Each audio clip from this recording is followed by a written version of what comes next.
2017 प्रश्न है। कानून को हाथ में लेकर के आगजनी, तोड़फोड़ या फिर संवैधानिक प्रतीकों का अपमान करने की छूट भी हम किसी को नहीं दे सकते हैं। माननीय अध्यक्ष जी, आपसे मेरा प्रार्थना है कि किसान 50 साल में जो नहीं हुआ वो 3-4 साल में सब कुछ संतृप्त हो जाएगा, ये संभव नहीं है। माननीय मंत्री जी ने कहा 1,20,82,855 छात्र छात्राएं हैं पूरे प्रदेश में। उनके सापेक्ष 3,32,734 अध्यापक कार्यरत हैं। आपके माध्यम से माननीय मंत्री जी से हम जानना चाहते हैं कि भारत के शिक्षा अधिकार अधिनियम के अनुसार एक अध्यापक के ऊपर या कितने छात्रों के ऊपर एक अध्यापक होना चाहिए। भारत के शिक्षा अधिकार अधिनियम के अनुसार एक अध्यापक के ऊपर कितने छात्र छात्राएं होने चाहिए और क्या ये मानक पूरा है। दूसरा कि जो अध्यापक हैं, जो ये संख्या दी गई है 3,32,734, इसमें क्या अनुदेशक और शिक्षा मित्र भी शामिल हैं या उससे अलग हैं? ये जो 3,32,734 अध्यापकों की इसमें उल्लेख है, तो उसमें केवल अध्यापक हैं या उसमें शिक्षा मित्र और अनुदेशकों को भी शामिल किया गया है? और कितनी संख्या पे एक छात्र और छात्राएं होनी चाहिए, उनके कितने अध्यापक उस पर लगने चाहिए? और ये संख्या पर्याप्त है? अगर पर्याप्त है तो ठीक है, अगर नहीं पर्याप्त है तो कितने दिन में उस संख्या को पूरा कर लिया जाएगा?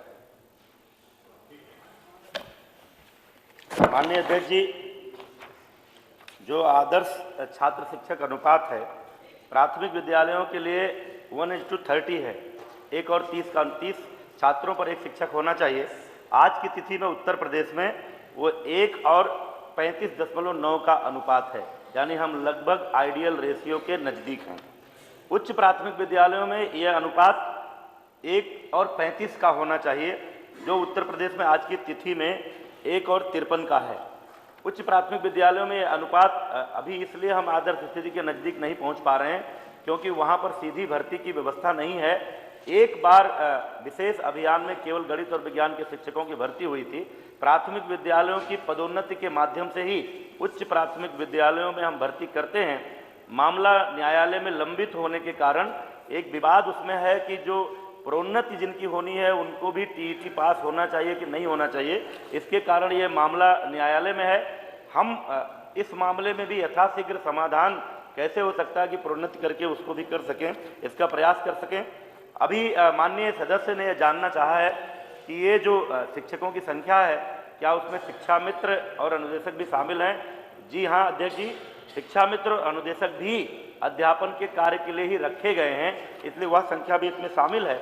और आपके माध्यम से एक और जानकारी माननीय सदस्य को, पूरे सदन को और पूरे प्रदेश को देना चाहता हूं कि हमारी उत्तर प्रदेश की योगी सरकार ने अप्रैल 2017 के बाद से लेकर अब तक उत्तर प्रदेश में गुणवत्तापूर्ण शिक्षा प्रदान करने के लिए और छात्र शिक्षक अनुपात को आदर्श स्थिति में पहुंचाने के लिए 1,19,287 शिक्षकों की भर्ती की है। और इसके अलावा भी समय समय पर अभी एडेड जूनियर हाई स्कूल जो थे, जिनकी भर्ती की व्यवस्था सरकार ने अपने हाथ में ली है, लगभग 1900 शिक्षकों की भर्ती के लिए आवेदन भी मांगे गए हैं। और समय समय पर जितनी आवश्यकता शिक्षकों की पड़ती है मानक को पूरा करने के लिए सरकार लगातार उनकी भर्ती करने का काम कर रही है। हमारा उत्तर प्रदेश का अनुपात और हमारे प्रयास के बाद अगर इसी तरह का ध्यान पिछले 10-15 सालों में दिया गया होता तो ये स्थिति नहीं होती। लेकिन 1,19,000 से अधिक, माननीय सदस्य मुझे 1,19,000 से अधिक शिक्षकों की नियुक्ति करने के कारण हम उस 1 और 35.9 के अनुपात पर पहुंच चुके हैं। लगातार उसको सुधार की कोशिश कर रहे हैं। मैंने पूरे प्रदेश का मुझसे पूछा गया था अनुपात, ये मैंने औसत बताया है।